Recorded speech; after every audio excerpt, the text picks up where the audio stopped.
Thanks everyone for coming. Sorry for any trouble getting into the building. It's been an ongoing issue with us, and we appreciate your patience and that you're able to get in, that you want to come for our events. Nikki, we had a really busy semester. We had some great talks. Um, Today's talk, I will introduce our author in a second. I just want to let you know we have three more events coming up in our busy event schedule on a week from today, but this will be an online only event.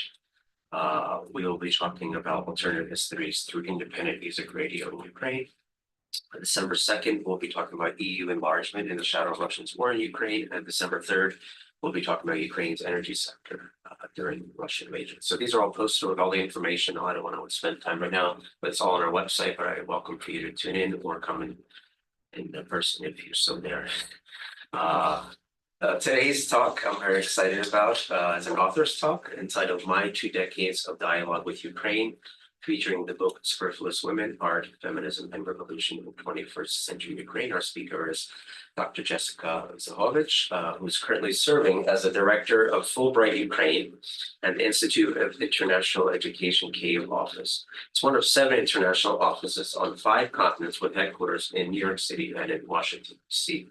She's also an associate advisor to the Human Rights in Eurasia graduate program at the University of Arizona. Her areas of research include women's rights and gender equality, peace and conflict, visual culture, education, and culture in Eastern Europe, with specialized expertise on Ukraine. Current projects include a new monograph, we'll hear about that, edited volume, collaborative research, teaching, and practice in all of these areas. She holds a PhD from the University of Michigan and a BA from UC Berkeley, our Ukrainian Studies Program, and Harriman welcomes you to the Harriman.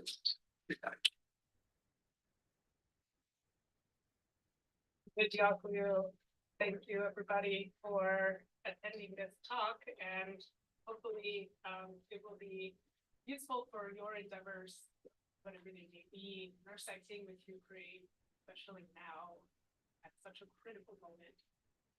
This idea of dialogue came to me because instead of giving a traditional book talk where I read from my book, I thought I would rather share with you why I decided 2 decades ago to commit myself, my life, to understanding Ukraine and to, I guess, an evolving intellectual trajectory that is still evolving, very much punctuated by these events of revolution and war over the past 2 decades. So I wanted to give you more of an insight into my biography and also the people that are in this book who are alive. So anytime a scholar is writing a contemporary cultural history, which is what I would say this book is, as well as an anthropological text, we have so many ethical questions towards our interlocutors, towards those we are in dialogue with. And some of the lessons learned along the way were lessons about my own privilege or my own inability to understand some of the firsthand experiences of the women, others that I was in conversation with. I also became aware more and more of the long historical narratives of emancipation and of women and gender rights in particular that differ so much in the Soviet period, post-Soviet context, and the United States, where I spent most of my life up until my 20s when I was traveling back and forth between the US and Ukraine, first as an English teacher in a small town in Western Ukraine, and then ongoing through many years, too long, as a doctoral student and postdoctoral researcher, and now working very much in the kind of eye of the storm of academic and professional endeavors in Ukraine. So the people in this book are not only women, even though the title is Superfluous Women. I worked very much on this book with historians of totally different periods in and of the territories that now mark modern Ukraine, which have, as you know, been Russian Empire, Polish Kingdom, PRL, Austria, Hungary, and trying to put into one coherent narrative a question from the beginning of this book, beginning of researching it, which started in 2010. I first set out to Kyiv and started talking to my peers there, who happened to be largely the activists who were organizing the first Women's March, which took place in 2011. And I did not really have any intention of writing about them or the Women's March. I was going to write about Polish-Ukrainian relations in literature in the early 20th century. But I started to listen to the questions they were asking in their books that they were writing. And these were largely tied to issues around class and race, gender, in an anthropological setting of Ukraine. And these peers of mine had come of age in the Orange Revolution in 2005, which you probably remember was a watershed for protests in Ukraine for the rights, many rights more broadly in terms of civil speech and anti-discrimination, not to mention free and fair elections, which were the main unifying force of that revolution. And the women in the context in which I was traveling at that time, talking to about my future book that I was going to write about Polish-Ukrainian literary relations, they kind of adopted me as a fellow activist and scholar, first and foremost. And they being not one group, but many different collectives of artists and self-organized movements such as the feminist group Offensiva. I will start there. This group Offensiva at that time was writing a manifesto that would mark their activities in setting up Kyiv's first Women's March post-Soviet. So on March 8th, they gathered successfully in the square in 2011, about 20 people, and were demanding at that time many different demands around fair hiring practices and equal representation in parliament. This was interesting because in my context back in the US, where I was a student at University of Michigan and had been a student at Berkeley, which during 9/11 era, the conversation was about abortion. And this was not even really on the table as an issue in Ukraine, because the right to an abortion was always legal in that context. So that was only the beginning of many interesting conversations in how our experiences as women, as fellow scholars, were divergent, but also uniting in a new framework of kind of social media activism that had exploded in that time of 2011, 2012 for several different reasons.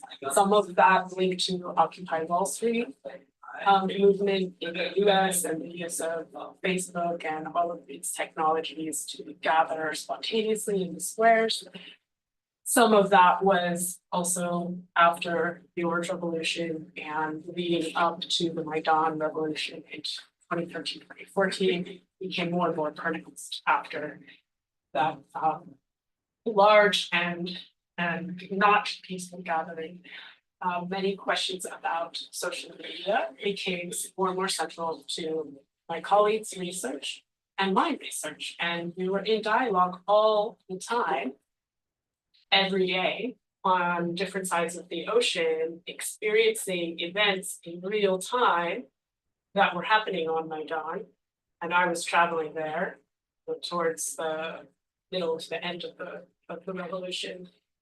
And we were very much involved in an emerging civic vocabulary through technologically mediated experiences that were converging more and more as women, because as I write and rely on some of the excellent theory by Michael Warner in my book, Publics and Counterpublics, the ways in which technologically afforded political experiences have evolved have also shaped new embodied experience. In a long history of women's and gender theory, not only in the Soviet context, which I examined, but elsewhere, the body is so central to the legislation of rights and many of the very issues that sparked the students to go out onto the Maidan in 2013, 2014 were about anti-discrimination laws that had been struck from the EU accession agreement that Yanukovych refused to sign. These, stories, these changes, these shifts in protest affordances maybe seem minor looking back compared to the challenges of the military interstate conflicts that Ukraine is experiencing now. But I would argue the opposite.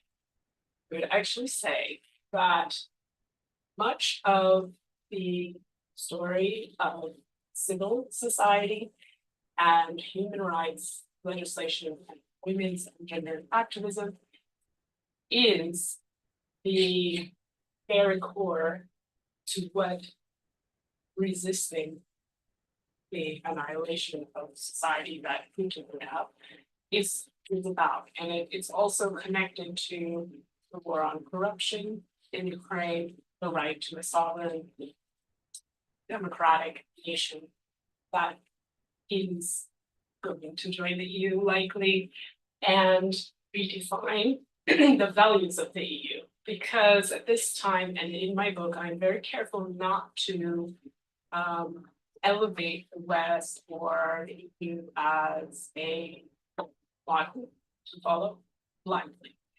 And why? Because in the story of human rights and women and gender protests, there is much more critique and nuance than one would expect in these groups that I was engaging with, in wanting to claim a local history that is really tied to a local vocabulary of emancipation that is much older than 10, 20 years older than the Soviet Union, really starts in the late 19th century and begins with figures, like Lesa Ukrainka, who became the sort of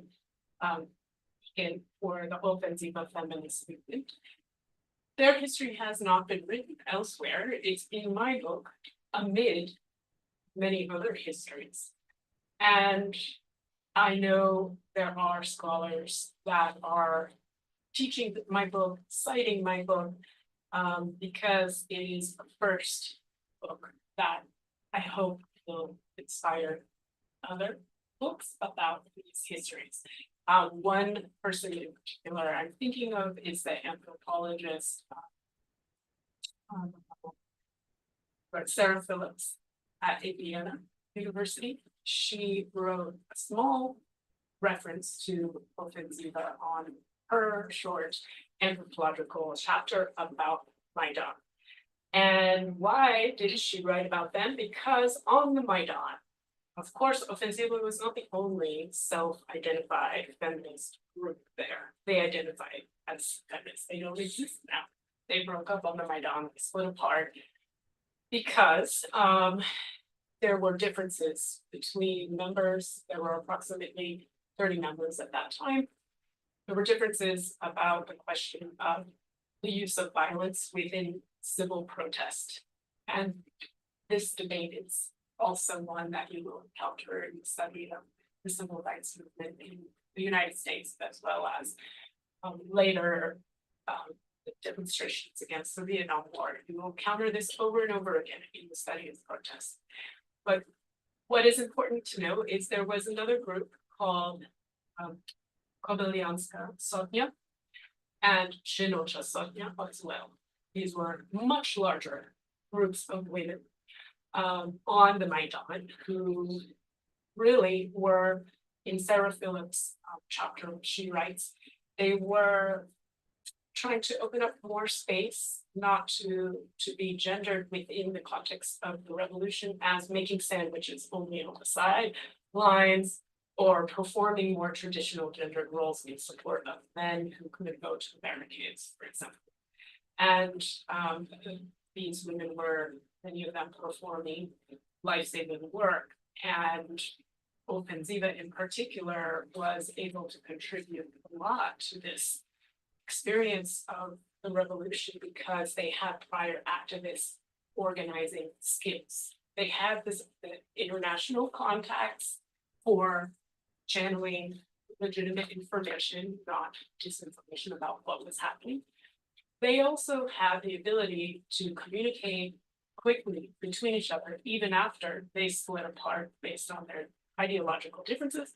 They were still working together in practice as medics. So they formed themselves into a medical unit, essentially, that was rescuing the injured from barricades and other locations and taking them into converted spaces that were serving as hospitals, including the churches. So what I'm looking at primarily in this book is alternative spaces of social organization in Ukraine that have developed a local civic vocabulary. This is a rooted vocabulary that is not only one that is unique linguistically in terms of the very words that are in Ukrainian that don't always translate. Many of them don't translate. And if you read Emily Channel's wonderful book about Maidan, I believe she has an index even of some of the terms that arose in that moment that are difficult to translate to English, but they mean women who are sovereign Ukraine.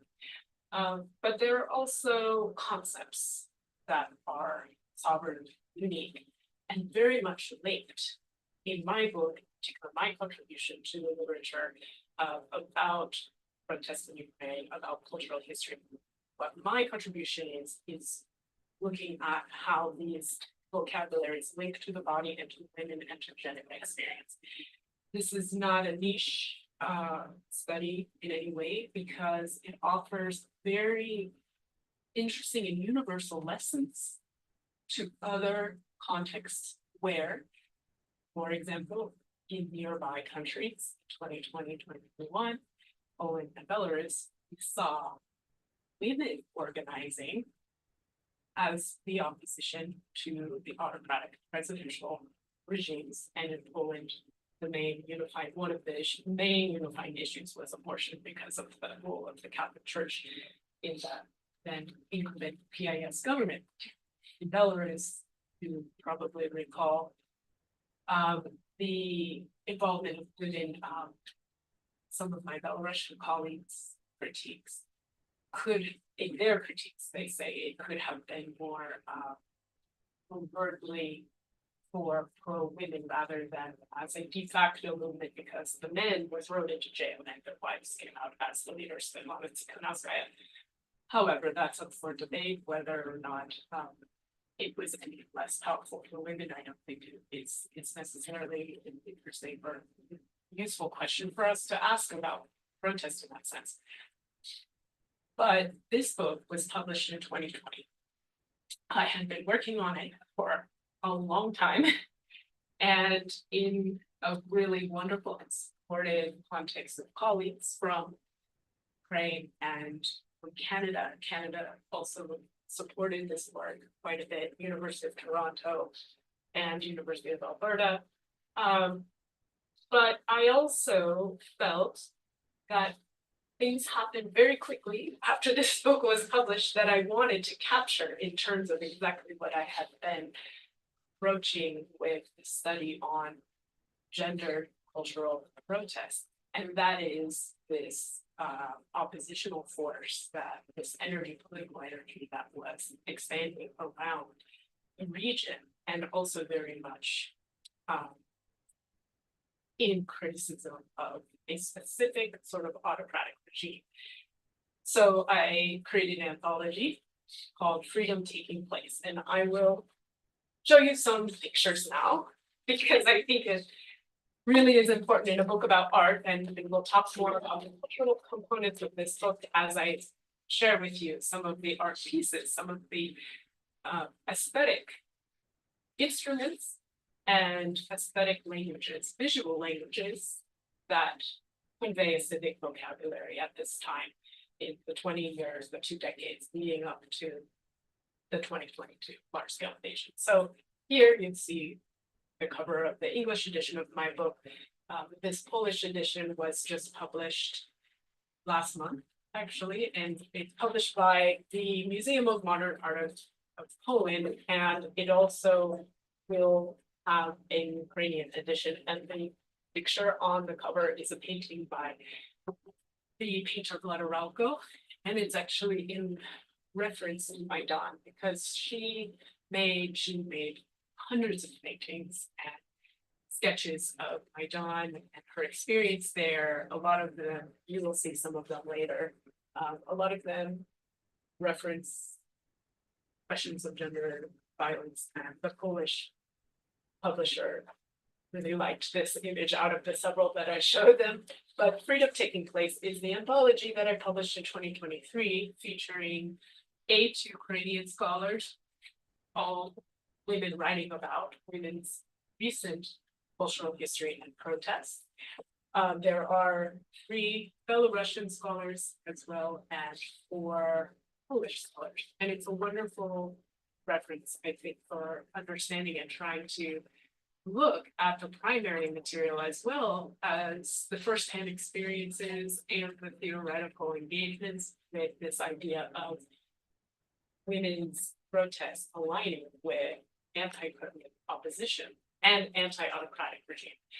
Similar studies have been produced, but only in the context of the Women's March against Trump in 2015, 2016 during his inauguration and afterward, which will be interesting to see what that produces. But in no way is this book about any kind of alignment. Neither of my books are about American politics, really.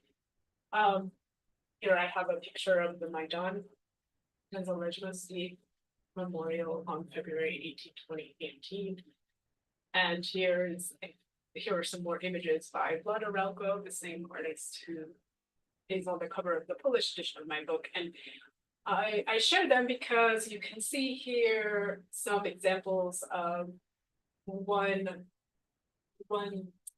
sort of avenue of investigation that threads through my whole book, which is the link between grandmothers and granddaughters and the passage of oral history and visual artifacts on the Soviet experience.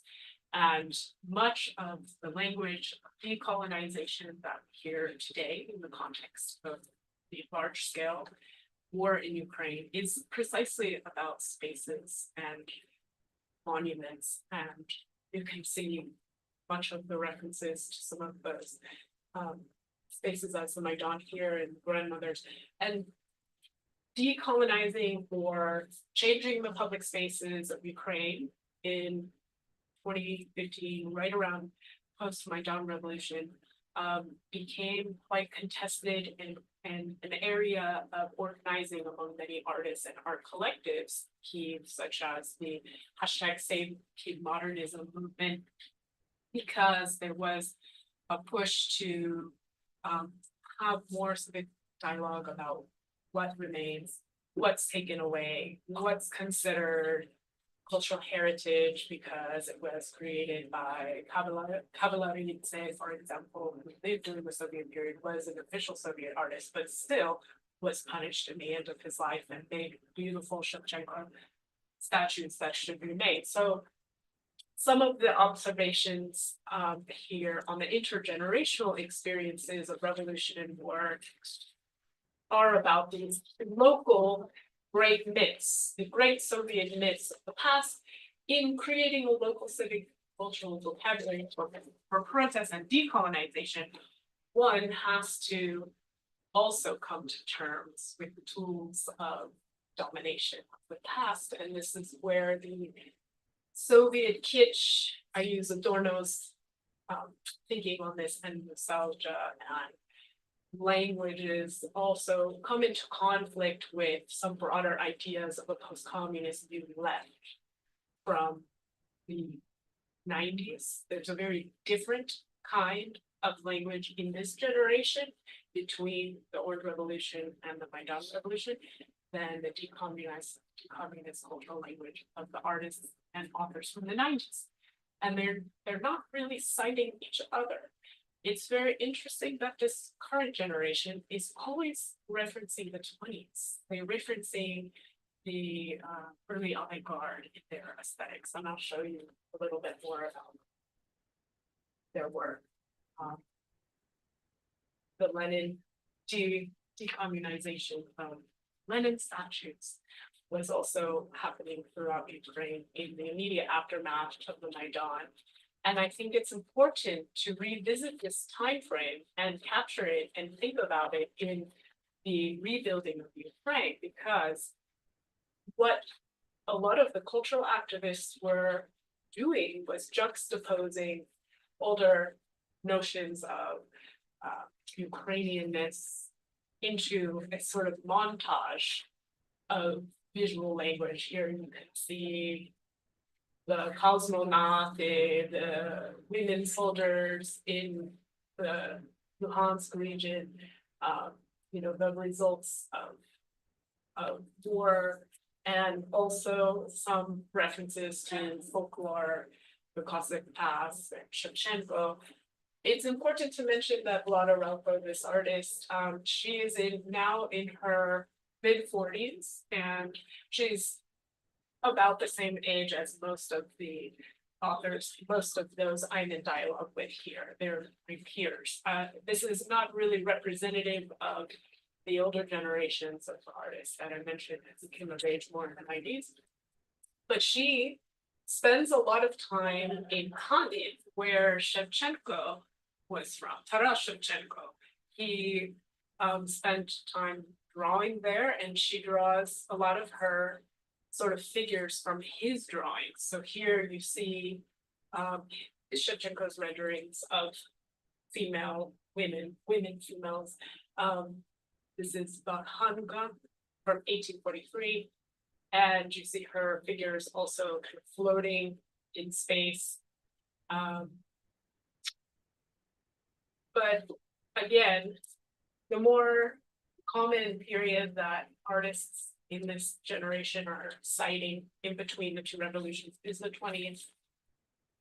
And they are aligning themselves largely with this group of the executed Renaissance, with those who claimed a Ukrainianness were making the idea of Ukrainian from a kind of engagement with notions of technological progress, clean sweeping lines, geometrics, references to industry. You can see here. This is actually by Nikita Gadon, who is a contemporary artist. So this looks like it's from the 20s, but it's actually from 2023, 2022. And here you see executed Renaissance from Harriman. But the return to that period of, early post-Bolshevism through the Renaissance of modernism to the end of that modernism in the early 30s is a underlining, I argue, of the Stalinism that crushed the flourishing of a free Ukraine.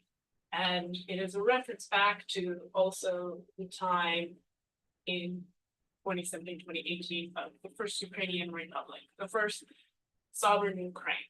It is a linking of Ukrainian culture and sovereignty and visual discourse to that earlier moment rather than 1941, 45, World War II, Soviet domination. It's a method of decolonization that this generation uses in their language of Ukraine. And they have presented widely now abroad. This group in particular, I'm showing you the last pieces by Nikita Kadan, this one by Lesa Homenko. Together, these two artists formed the Revolutionary Experimental Space Group, REP, in Kyiv Mohyla University at the time when it was George Soros CCA. And then they left the university, expanded their membership, and were very active in Ukraine and around Europe for some time. Now they're still active, but they have their solo careers. And they are actually this December, next month, doing a retrospective exhibit in Kyiv's National Art Museum, which would be very interesting. So they still do work together, but they really became iconic for a lot of the artists younger than them working in Kyiv and Kharkiv. And you can see again some references to both the idea of a Soviet, or not Soviet, the idea of a Soviet peasant or Soviet socialist realism here, the peasant, but also some elements that don't fit, like tennis shoes or the Ukrainian flag in the background, because you can see the blue and the yellow.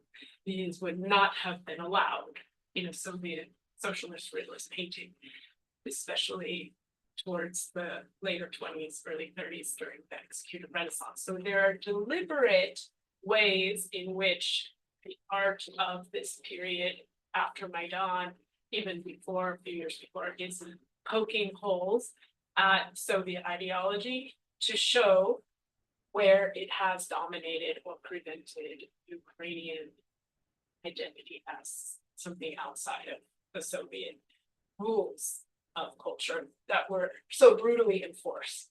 And a lot of this activity was also in 2017 here in the Kyiv Biennial happening in literature with also authors from the same time period, like Pablo Tachina. I'm sorry, I don't know. Semenko. And what is interesting, some of the poetic experiments like this, largely self-produced, or some Vidov, not Samizdav, that's the Russian word, some Vidov works, they were not excluding the Russian language, even as they were distinctly Ukrainian, here again, the Ukrainian colors of the flag, but contesting why have language policy at all, because the outlawing of any language or the manipulation of any language, whether you're outlawing Russian or you're outlawing a Ukrainian painting because it doesn't conform with the rules of the regime, it still puts the regime in power over artists. And I do believe, and I've seen again and again with the artists that I've been in dialogue with in Ukraine, even today in the context of the war, a very bold and very sometimes controversial rejection of state power over culture. There is a fine dance because some of the artists who critique the state the most are invited to the Venice Biennale to represent Ukraine. And that is a very, very, very, very strong sign as to why Ukraine is truly a democracy, and to lead and redefine some of the oppression of culture in other countries in the neighborhood, like Poland or Belarus or nearby areas, because people are allowed to critique the state and the works and critique the regimes, and that's what they are doing. These artists that are using Russian sometimes in their works in Ukraine, even though it's banned by the state to publish works in Russian. So I think that the ideas also of alignment with some of the official artists of the regime from the past, like Dovzhenko.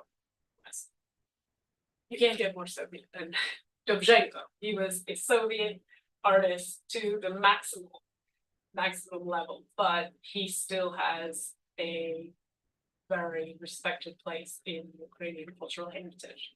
Why keep him, but throw away some other monuments, by Cavaleridze or others that were also official artists? Well, that's where the important work of capturing dialogue, like what I'm trying to accomplish here in my book, where it becomes important to show, to document moments of censorship as well. And in the case of Ukraine, after the Maidan Revolution, there was a package of laws passed about decommunization, the decommunization laws, and they were very unpopular, not only among artists, but among society more broadly, because many argued that these were unregulated tools of censorship.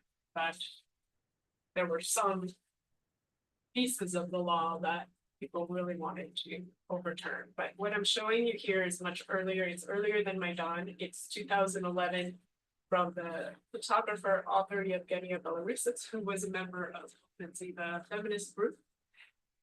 And she is also the founding editor of the journal Pro Story Literary Journal that functions in Ukrainian, used to function also in Russian, I think less now, and German.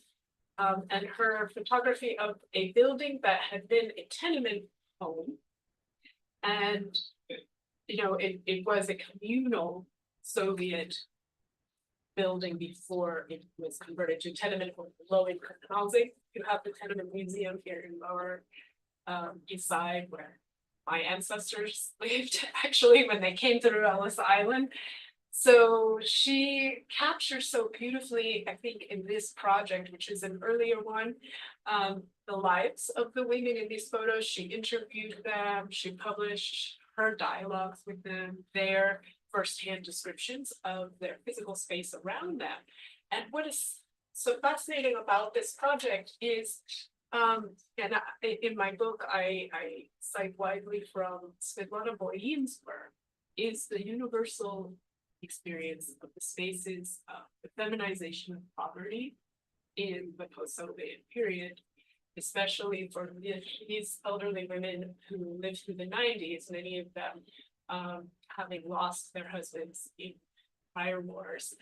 And anthropologists such as, again, Sarah Phillips have written about this generation. And here we see them in a way that foregrounds their experience and makes it central to the experience of sovereign Ukraine. Because what Yevgenia was doing with this project is creating an online, accessible with her photographic subjects' permission, accessible blog, publishing their stories, using the media also in Ukraine to even put legislative pressure on the city authorities who were going to demolish this building and de facto render these women homeless. So art, in this case, is only one example of many, becomes not a tool of activism, but a form of empowering the subjects that may be not so visible to wider society otherwise. She used her position of privilege as a recognized photographer and highly articulate writer, very connected also to the world of publishing and media in international circles, to bring a little bit of justice to the lives of other women. And I really love that project, but it's, again, only one of many that I'm trying to look at in my book. And I'm showing you some films from Kharkiv that are by an artist from Kharkiv named Koyaridny. And what is interesting about him, he's from a different art collective called Soska, but same generation as the RNP group and Feminist Nation, see the same generation. But what's interesting about him is not only is he using and engaging some of the works of prior artists, in this case, he's looking at some of the theories of vision and the invisibility of whole populations in Eastern Ukraine, in Donbass, at the outset of the war. That he works on this project using anatomical drawings, but superimposing them over maps of East Ukraine, and here you see an eyeball and roads in Donbass, in order to express the idea that willful blindness is at work in this period. In 2017, the war has been kind of forgotten by parts of society, not only in the West, but inside Ukraine too. And that approach or this notion of willful blindness in his work also is something that he's taken now to farther and more profound levels in the current context in his teaching practice in Germany and Berlin right now, where he's based. And he has some interesting roots in his family because he's kind of a direct descendant of the Kharkiv avant-garde. And much of the other artists I've shown you are Kyiv based, but he is very much still interested in his predecessors in Kharkiv as a totally different kind of orientation to what's happening in the war. So in this period, towards the end of the writing of my book, I was trying to fit the war in, trying to understand where does this book end? Because I began with revolution is in the title. And I kept saying to myself, I'm just not going to put I can't get to the war in this book. I'm not going to put it in the title. I'm going to write just a little bit about it at the end because I felt that it would be going on for a while. Because at this time, you probably remember, there were unrecognized separatists in the East. Nobody was officially recognizing these as Russian soldiers, basically occupying the territory. So this was really hard to capture and fit in the book, but it does cohere with the other pieces and the other artists in the sense that there is again a return to the protecting of certain cultural legacies that were annihilated in the 20s and the 30s, and really investigating how to protect them, such as the Gazprom building, which is now under UNESCO. And that was one, and the Writers Building in Kharkiv, and those buildings came under protection largely because of the work of cultural activists and artists who kept appealing to state authorities and local architects and uniting and using those civic skills that they had developed over their lives in two revolutions to ensure that these buildings would not be destroyed by the West. And now they're being destroyed by Russia. So it's crazy.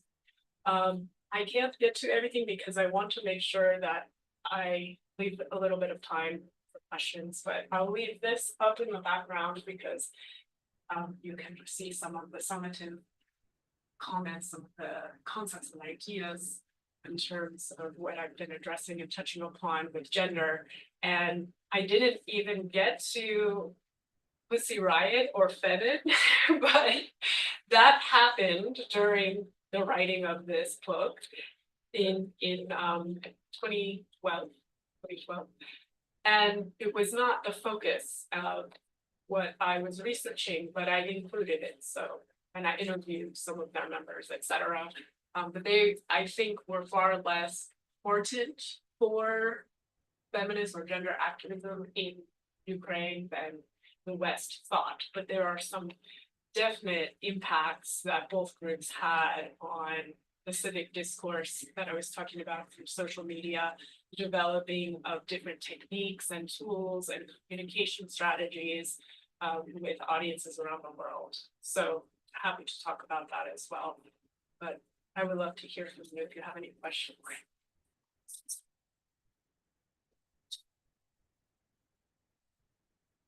That's very much what a presentation. If anybody has any questions, please just raise your hand, and we're inviting our listeners and people watching us online to also submit questions, which I will read to our speaker.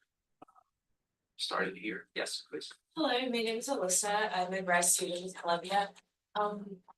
It's not a question in terms of I want a complete answer. It's just I'm curious about your opinion on the language thing, because it's a huge controversial issue that that divides people in Ukraine right now.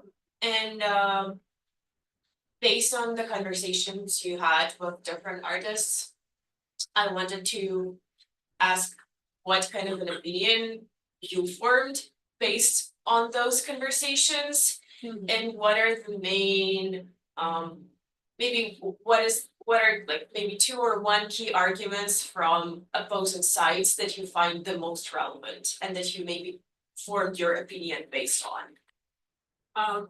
Which sides do you mean? Which person? People who think that we should exclude Russian language and heritage of Soviet culture from Ukraine and try to distance ourselves from it and build our own culture or language or whatever, versus people who think that is a part of our culture and that should be integrated and we should not deny it due to government influence.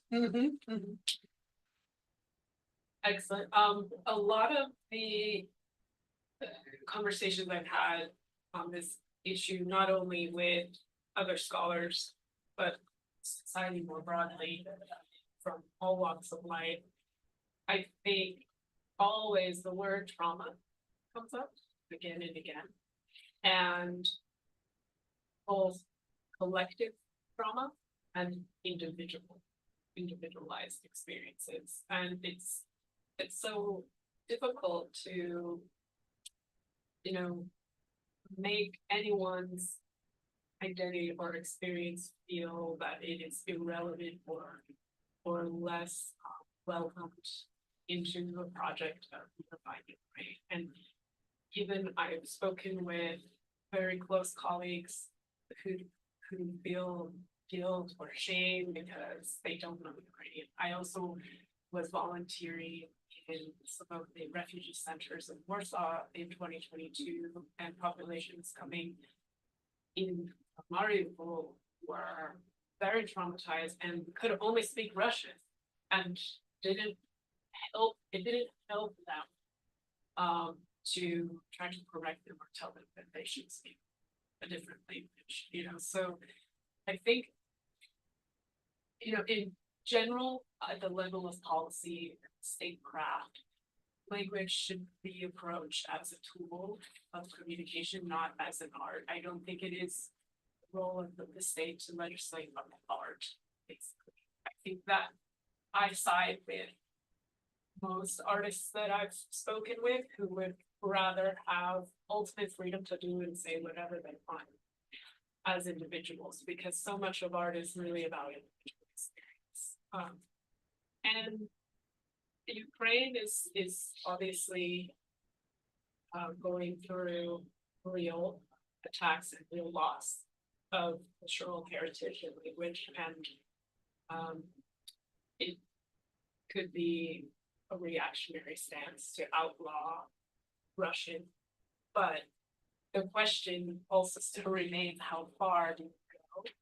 Because the categorization, culture and language should not be left up to the state. We've seen what happens. It's the modus operandi, and I think the prevention of any genocide, any cultural erasure, the prevention begins with giving individuals the agency to self-define and defy categories that could be imposed on them in any direction, whether it's about language or race. So that would be my opinion. for my observation. Yeah, and I think if I may, I think it's interesting also, like another factor in this question is it's, they're just people that are focusing on Ukrainian culture. They're not just creating something that never existed until 3 years ago. There's been a Ukrainian culture that's been repressed and marginalized for many years. And one of the exciting things that's happening is this exploration by Ukrainians of this culture, which they never explored before because it was repressed. So it's not about just canceling out, it's about this. And you've proved it by going back into the 1920s and looking at these wonderful works and bringing that into the equation of what being Ukrainian today is. I think we should remember that as well. About that. Definitely. Yes, please. Can I say something in return to your discussion? I agree with what you said, but I also have like a little bit of a more brutal perspective on it. I'm from Bulgaria, so it's like another post-communist country. And I was lucky enough to be born after Russian stopped being a language that's part of our culture. And I think I'm very happy about that. And I'm sure it was very difficult the first years, especially to people who, like my mom, she still tries to speak to me in Russian sometimes. And I'm like, no. But it really changes the way the country works. And I don't have the experience of living through this change and like stopping Russian, but I know that today, if you try to speak to someone in Russian on the street, it's gonna be like very uncomfortable for everyone. And given like the climate of like Russia trying to expand its influence and all the vatniks everywhere, like the fact that the language is considered a controversial thing, it really helps. And it like really helps like shaping the identity. And I think I wouldn't feel as Bulgarian as I do if I had to speak Russian. But in Bulgaria it's different. Like Russian was never like, it was like the two languages. You had to speak both, so everyone spoke both languages. So it's not like in Ukraine, but then just I don't know. I think it's gonna be painful, but I think it's part of like Ukraine's path to like establishing itself more independently, even though it's like a bit repressive and I feel bad to like about the people in Ukraine that I talk to that don't speak Ukrainian and they're like complaining how bad they feel about it, but at the same time it's I think it's important, even though it's very unpleasant in the long term. I had an interesting experience in 2022, collaborating closely with the Irish Museum of Modern Art on an exhibit marking the 100th anniversary of the Irish Revolution called Self-Determination. And there were artists and critics from several countries around Europe involved. And it was wonderful to speak with them too and their experience in Ireland about Gaelic and English and some of the experiences of colonization through language happening in Ireland. And in this case, I was rightfully, kind of challenged in thinking that actually it's probably important for the state to play some role in language heritage protection. And similar examples exist, in Canada, where some of the Inuit languages spoken Cree in Alberta, where there has been the genocide and real oppression of the Cree people, and there are necessary policies because there's a need for investment, actually, into publications, into fellowships, into teaching assistantships. And Fulbright, in my job, something that I'm doing right now, is convincing US government to send more Ukrainian language teachers to US universities. And it's working. They're going to expand the program and send more Ukrainian language teachers. I think foreigners and foreign institutions can also play an important role. Yeah, kind of segueing into a question we got online here from Olena Nikolaenko. She says, thank you for your presentation. Volodymyr Zelensky has recently unveiled 10 points of resilience. Among them was the idea of cultural Rammstein. Do you observe any practical steps that the Ukrainian government takes to support the long-term development of Ukrainian studies abroad? Great question, great question. Yes, there was recently a big conference with several universities from the US in attendance held in Washington, DC that was sponsored by the Ukrainian embassy. And the focus was spreading Ukrainian studies in the United States. And attendees included representatives from US government, cultural affairs, cultural and educational affairs. There has to be investment. It costs money. It's expensive to run any programs. You have to have enrollment, course enrollment to justify courses, and you need endowments to hire professors. There are wonderful, wonderful efforts at individual universities like Columbia is doing a lot. First off, a lot of programming, speakers, talks like this. I hope contribute to the effort to show central administration and chairs that people are interested, people are moving in real life around these questions and want to know more. So the spread of Ukrainian studies, is definitely something that needs top level support from both governments, and it's getting there. It has that support. I think it's something also that should not proceed in response to Russian studies, because then you will just be stuck in this trap of, competition with another that Polish studies, Czech studies, Bulgarian studies, all share. Everybody has a place. But I found that some of the best models for Ukraine studies from the 70s, from the 80s, that were effective in Canada, like Canadian Institute of Ukraine Studies or University of Toronto that hosted me. I think they need renewal. I think they need maybe permanent hires from younger generations that are working on new ideas in their leadership. I think those are the institutes that are going to be leading because they have the most experience in Ukrainian studies and knowledge.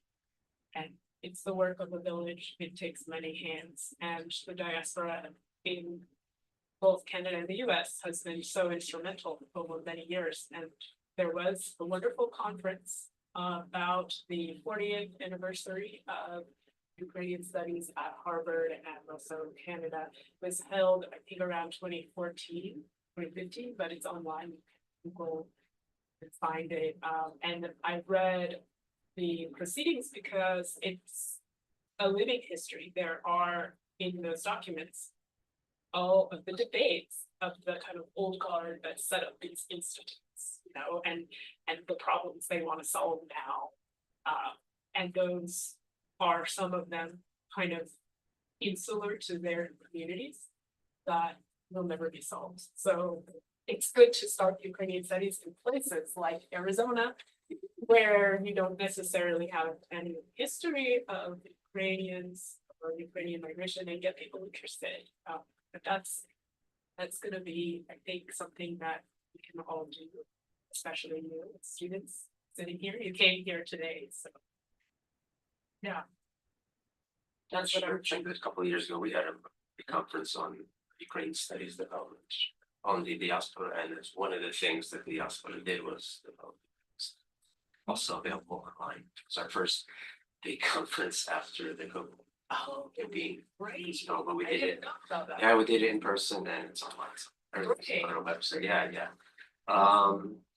Any other questions? Yes. Hi, Mark, nice to see you. Good to see you. Hi, Jessica. I'm not a student here. I'm a Ukrainian, but I spent a year here as the Obama scholar.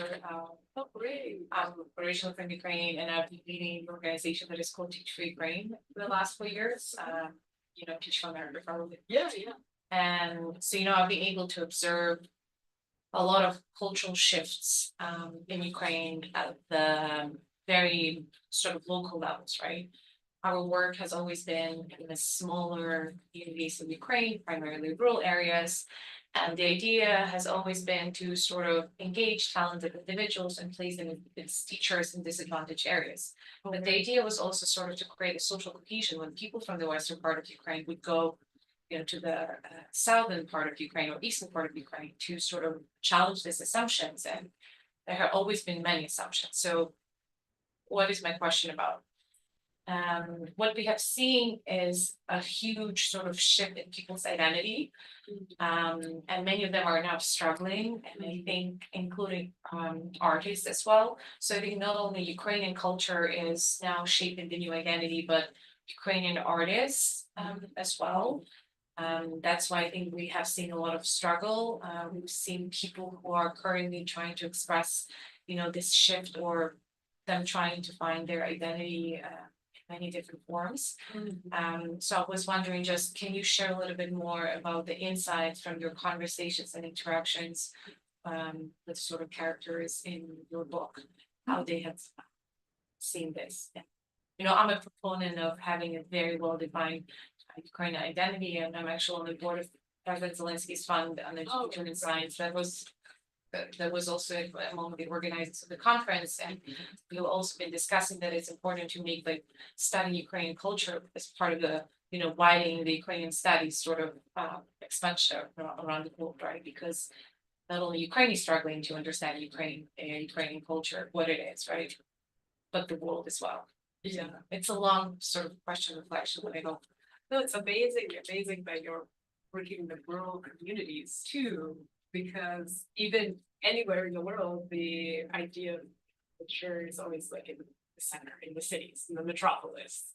The New York City being a totally different animal than a small town in Ohio. So I think it's amazing and important work that you are doing in reaching out to all communities, including, and giving life to the work that's happening in smaller areas. And I know in Ukraine, in 2017, 2016, I was traveling to several of the Mets, which had been occupied and then deoccupied. And what was happening there was a lot of cultural activity, a lot of NGOs were investing, and also Ukraine government were investing in different projects in that region, right, almost on the front line, and also in Mariupol as well. And I had never been to anywhere in Luhansk or Donetsk, and I went there with Izolatia which was from Donetsk and was occupied this NGO and territorial group. They lost their location, they were occupied, and then went to Kyiv and had been working there. And they still organize a lot of different events in around Ukraine. They're very active. So that was kind of my first view and engagement with Luhansk and Donetsk region. And it was really incredible to see so much activity there and so much investment. And I think that for creating or understanding of Ukraine, I admit, prior to that, I had a big blank spot. I didn't know a lot about the Donbass region or even the construction of Donbass as an ideology in the Soviet period, which is something that I think a lot of artists have also been teaching me about since that time that I traveled there. And one of the professors that was on our trip, she was from Scotland, and she's writing a book about the history of Welsh mining and natural resource extraction from that region. And it's proceeding on a lot of levels, including ecocide, the current engagement with the landscape that I think artists, especially in rural communities, can offer for Ukraine, not just Ukrainian identity, but understanding of the war and the links between land and culture. I think would be really interesting, and I would love to learn more from you about anything that you maybe have encountered in those terms in protection of different communities. There was a wonderful Fulbright project a few years ago by the photographer Gabriela Bolisova, originally from Slovakia, and she captured these activists around the watershed, Nikolai, and they were protecting some of the wetlands there. She made a film about it, but that's another story. I could go on and on, but I would love to connect you offline. Yeah, that's. Actually, it's really interesting about Donbass. So I was wondering, what are some other ways that artists have tried to unpack and sort of deconstruct the Soviet myth about Donbass, specifically like proletarian myth about Donbass, the idea that Soviet Union supposedly brought civilization to the wild field, that those sorts of ideas. Do you see any other sort of interesting ways that Ukrainian artists try to deconstruct all this? Yeah. Well, I would encourage you to go to the website of Izolatia because they've been hub for work in exactly that area, what you're talking about, and they started a Donbass Studies group in 2014, right after Maidan, and a lot of the artists and the works that they have supported have been about deconstructing the ideologies of Donbass. I don't write about that in my work so much, but I'm interested in it too. Absolutely, I would encourage you to read Victoria Donovan's work. She's writing about this. She's at the University of St.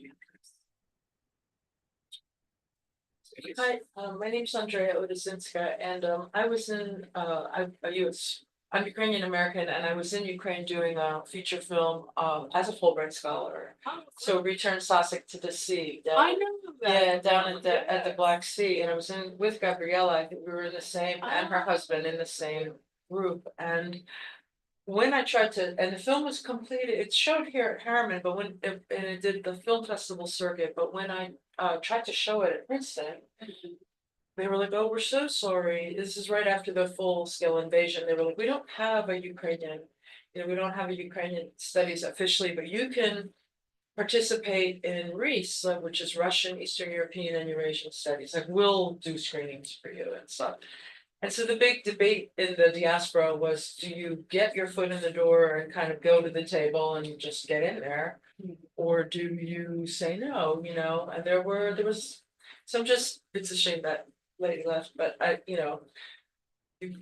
what's the right answer, to these questions? And what happened? Did I you see screened it? it in Princeton. Yeah, I got my foot in the door. Well, that's And then I met their main librarian, and I want to have it archived there. Like, get your foot in the door, get a seat at the table. So yeah. They're trying to, I know they're developing Ukrainian studies at Princeton, there are initiatives being made for there to have, I presented my book there in April. I know they've had other speakers, so a lot of literals teaching there now, so that's, this is good. yeah. This is how you do it. But that begs an important question, and it's one that I've encountered too. This is photographed by a friend of mine, I'll tell you about, but we have this photo project we made at Fulbright Ukraine. It's war photography by alumni from Ukraine and the United States who are working in projects in Ukraine. Actually, one of the authors is a photographer who took this picture, and she's a former she is a US veteran of Afghanistan and Iraq and has been in Ukraine, mostly in Ukraine since 2018, working with volunteer soldiers, sometimes training them, but also following them, photographing them, etc. And she just published a book of her experiences in all 3 wars. It's amazing. And our photo project is very powerful. These photographers are working for Reuters and New York Times, CNN, etc. And we've shown it now at 40 different sites in Europe and the US. But sometimes when we reach out to a park or a university, they will bounce us around. They won't host us, and they give us lots of reasons why that it might be offensive for children. But we curate it carefully in each context, so we know we're not going to show something that is inappropriate for a child out in public park. But yeah, I think it's important to keep pushing when people say no. And then get your foot in the door and find a way. But this is an interesting photo because this protagonist here, Yulia, was actually a soldier in Russia. And she defected and then became a Ukrainian citizen. Took her 12 years. She completed her citizenship in 2022 during the war. And here she is with her Ukrainian unit. She joined the Ukrainian Armed Forces as a drone operator. And she is one of the featured protagonists in this photo exhibit that we have curated through Fulbright. I also showed some of these photos of a different project I did at Michigan, but yeah, I still see your film. I know about it. It's great. Any other questions? Slow a couple minutes. If anybody would like a copy of my book, let me know and I can make it happen, I'm sure, if you're interested. We have it here at Columbia, but it's in the Fine Arts Library, so you can only read it there. Oh, That's it, get out. Yeah. oh, that's awful. But when it gets hard, maybe that's somehow, Yeah, it's an Avery, yeah. interesting. I really am waiting for the day when it goes paperback because it's too expensive. If you read Ukrainian, it will be out in a few months. Working on that right now. What publishing houses? Artist, and my Dawn Revolution of Dignity is also partnering. They're giving me some images and they have like publication series and I'm just like, yeah, it would be great, great. Well, thank you. Yes, thank you very much. Thank you all for and for bringing your questions and participating. Thanks, hope to see you soon. Yeah, absolutely. No, I was just going through towards my son, like, sing it on, yeah. We're in Bulgaria, so should. Well, I've been living for a while, the regional president. So I actually lead the organization that has a partner in Bulgaria. Okay, wow. Yeah, we should exchange contracts. So are you, are you LinkedIn, WhatsApp? Instagram, WhatsApp? I'm sure. It's all right. You're in Colombia now. Well, no, are you still, oh, you're not studying here. Okay. Why is that? You did, sorry? I am on the Fulbright right now. Oh. Masters in art. My thesis project was called Donbass. Yeah. Oh, wow. How come you? This semester of the Because I wanted someone to Ukrainian and to support like this summer. Yeah. And I wanted to make it about Odessa and Kyiv, but then while I was there, I was like, no, but I have to go in the front line, so I spent the summer in Donbass, and now I'm going back. Weeks. That changed. Or are you gonna be traveling to Kyiv as well, or? Yeah. Let me know. Yes, okay, let's exchange. How can I? So maybe LinkedIn, Instagram. Okay. So it's fine, and there's so much in my field, there's so many more.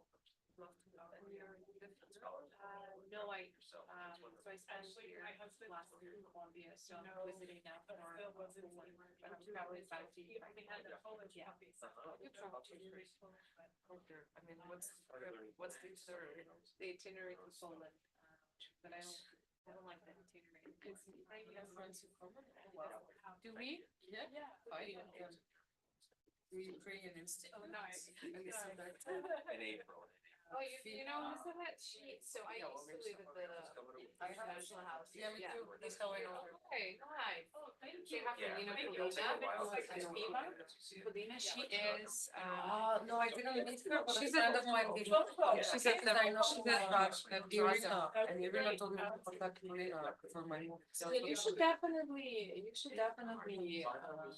get in touch with Polina. I just wanted to meet you in New York.